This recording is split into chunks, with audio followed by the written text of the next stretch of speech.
Well, I believe that it depends what we define as being a standard of living. So if I think my short answer is not if we continue to define a standard of living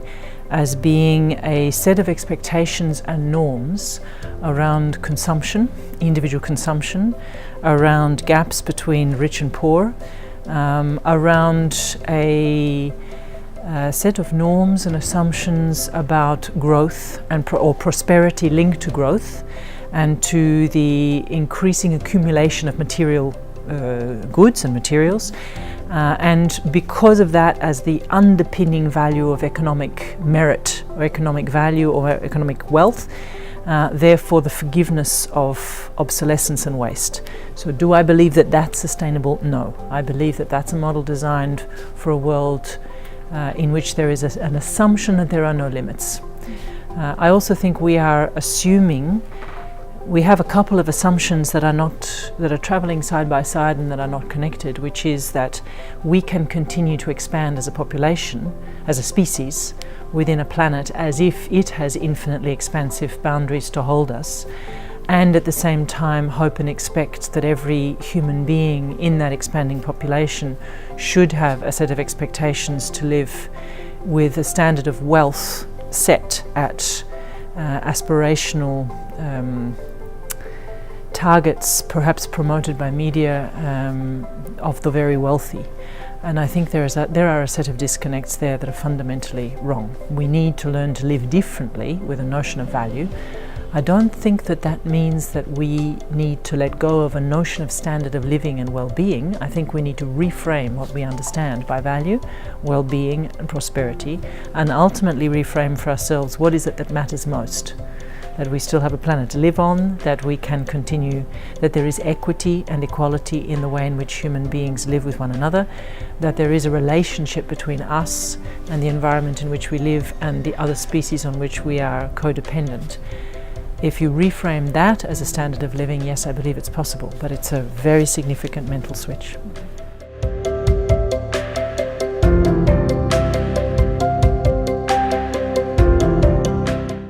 So that's a big question, and there are a lot of different multi-dimensions to the answers. Most importantly, I would argue that we need to, or certainly we as an organization are trying to do this, we need to work on reframing the question of living sustainably and of working within limits and within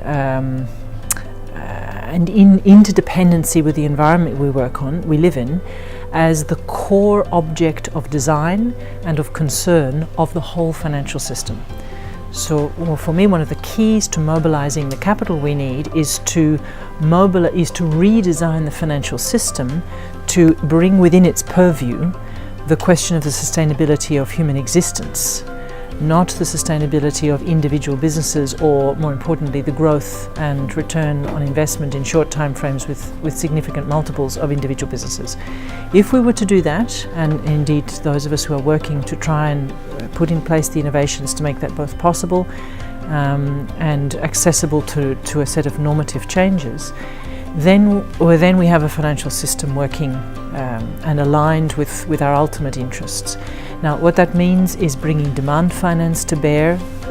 together with supply finance, so not only bringing venture capital to bear on new business ideas in the hope that one of them or more of them will turn out to be fantastic business opportunities and put them to capital markets, but more start to bring in the combination of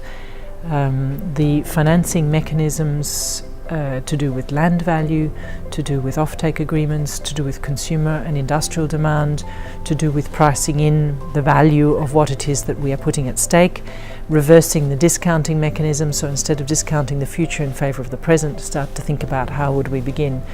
to place a value on our ability to survive into the longer term. Thinking about pricing offsets, bringing together perhaps a temporal perspective also in terms of deferred liability. So bringing some of the core structures of financial mechanisms that are driving a demand for a different type of economic and technological solutions, and marry that into the supply side of finance of capital investable opportunities. That's one. Secondly, I think it's fundamental for us to increase exponentially the quantity and quality of investable initiatives, whether they are single projects scaling up to millions of projects, whole cities, whole regions, whole districts, whether they are a conversion or intervention, redesign of entire supply chains and entire value systems, or whether they are a set of investable opportunities in terms of enduring relationships between landholders and land users, or across generations. If you take inspiration, for example, from the Welsh law of generations, and start to think about your investable perimeter as bigger than a single solution and more as a complex of multiple solutions working for a systemic effect over time. The more that we can create that as an investable perimeter, define it as an investable perimeter, the better. And then, of course, there's regulation. There is the standard setting, the rule setting, the norm setting that comes from the regulatory system to define what value is and to define how we value it, and also to bring in to bear in our market dynamics what we understand by both of those things.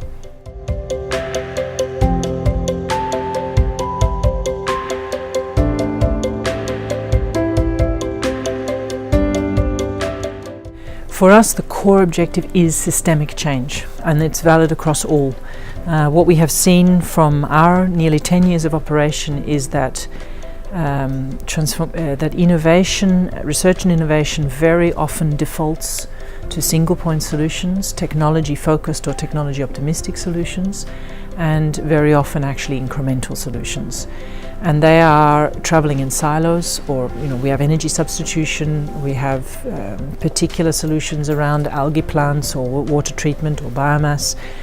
We have solutions in climate smart agriculture. What we are not doing is managing and innovating at the interfaces, in the relationships between these things, starting to design the way in which we think about energy in such a way that it comprehends needs around waste and water and mobility simultaneously, or the way in which we think about urban construction and retrofit of historical buildings in such a way that it comprehends digital transformation and the need for healthcare for people increasingly in homes, so that we also manage an aging, growing population.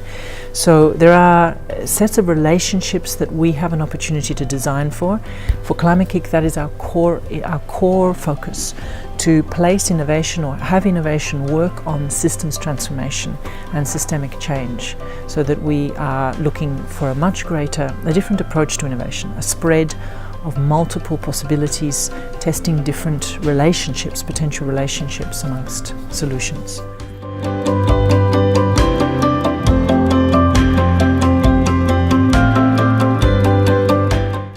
So I believe that this is a very interesting challenge around the relationship between global and local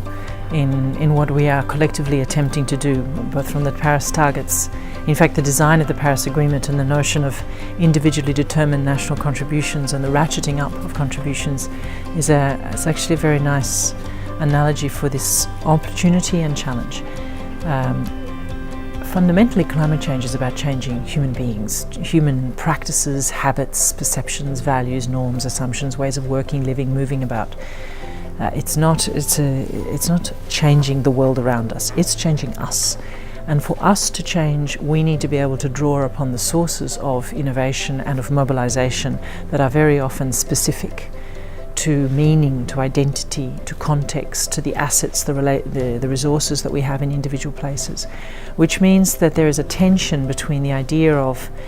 scaling as a virtue in of itself, that we have to find solutions that can be scaled. We have to find solutions that can scale down as well as up, that can scale to a scale where people are willing to act around them and mobilize around them, and at the same time we can scale learning, insight, inspiration, practices that we can learn across. Climate KIC, in fact, is an organization sitting right at that interface and deliberately looking to exploit and learn and work with the relationship between deeply specific, hyper-local solutions that are about the meaning and the will to move in will to change in different places, and at the same time what's possible when you are supporting that in multiple places, and where there are stories and narratives that can be mobilizing and inspirational, or there are ideas and resources, modalities, methods, less than the single solution that scales for all, unless that in itself is actually technically part of the way in which we solve the problem. But in our work we are seeking to hold open the fact that it may and it may not be, and different solutions will call for different possibilities of going up and down global local scales.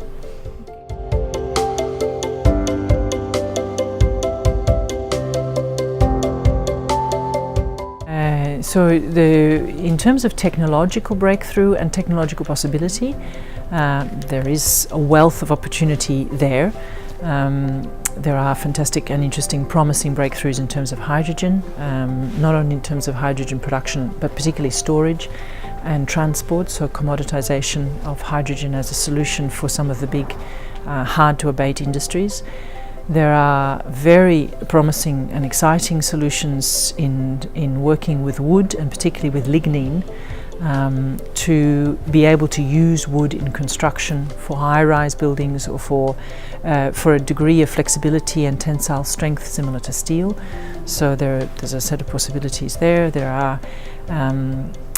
a plethora of solutions around agriculture, soil capture, carbon, some of them actually in some ways ironically not innovations at all, other than beginning to apply en masse practices and techniques which we've known of thousands of years ago, and in other cases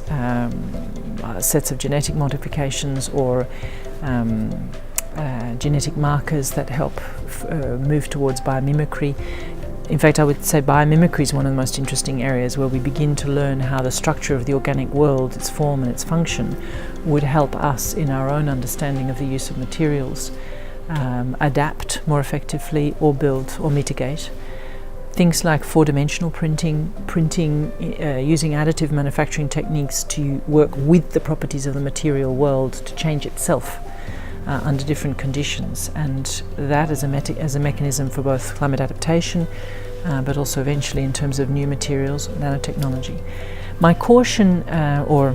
at least the context in which we are working, is one in which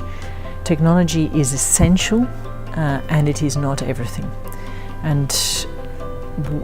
where the breakthroughs and systemic change and transformation will come in the relationship between technologies and processes, and financing, technology and behavior and value chains, and the design of context. So individual technologies around energy substitution won't necessarily change the demand for energy, the increasing exponential demand for energy. Changes in behavior, planning and design will. So there is an interesting and intricate relationship between pure technology solutions and substitution solutions, particularly the extraordinary possibilities of technology, and the ways in which we put that together as a set of more complex social changes, as well as the individual solutions.